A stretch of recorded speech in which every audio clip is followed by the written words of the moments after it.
বুধবার দিবাগত মধ্যরাতের পর আন্তর্জাতিক মহাকাশ স্টেশন থেকে পৃথিবীতে ফিরে এসেছেন 4 জন নভোচারী। স্পেসএক্সের ক্রু ড্রাগন ক্যাপসুলটি যুক্তরাষ্ট্রের ক্যালিফোর্নিয়ার সান ডিয়েগো উপকূলবর্তী প্রশান্ত মহাসাগরে নিরাপদে অবতরণ করে। প্রায় 10 ঘন্টার যাত্রা শেষে সফলভাবে শেষ হয় ক্রু 11 মিশন।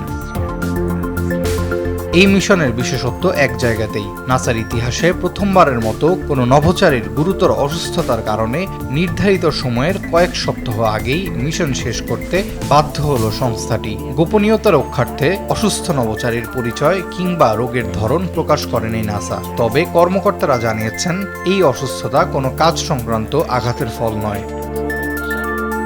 নাসার ক্রু 11 মিশনে অংশ নেওয়া 4 নভোচারীর মধ্যে 2 জন যুক্তরাষ্ট্রের 38 বছর বয়সী কমান্ডার জিনা কার্ডম্যান ও 58 বছর বয়সী মাইক ফিঙ্কে। অন্য 2 জন হলেন জাপানের কিমিয়া ইউই এবং রাশিয়ার ওলেগ প্লাটোনভ। গত আগস্টে ফ্লোরিডা থেকে তারা আন্তর্জাতিক মহাকাশ স্টেশনে পৌঁছান এবং সেখানে 167 দিন অবস্থান করেন। অবতরণের পরপরই ক্যাপসুলের আশেপাশে কয়েকটি ডলফিনকে সাঁতার কাটতে দেখা যায়, যা মহাকাশ প্রেমীদের জন্য এক আবেগঘন দৃশ্য তৈরি করে। সাধারণত আইএসএস-এ প্রতিটি মিশনের মেয়াদ 6 মাস হলেও অসুস্থতার কারণে প্রায় 1 মাস আগেই ক্রু 11 মিশনের কার্যক্রম বন্ধ করা হয়। আগামী ফেব্রুয়ারির মাঝামাঝি সময়ে ক্রু 12 মিশনে নতুন 4 জন নভোচারী স্টেশনে যোগ দেওয়ার কথা রয়েছে।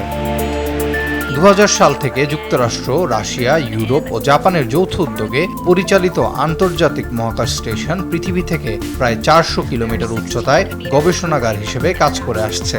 ভবিষ্যতে মানুষকে চাঁদ ও মঙ্গল গ্রহে পাঠানোর প্রস্তুতিতেও এই স্টেশন গুরুত্বপূর্ণ ভূমিকা রাখছে। আরাফাত ইয়াসার, RTV।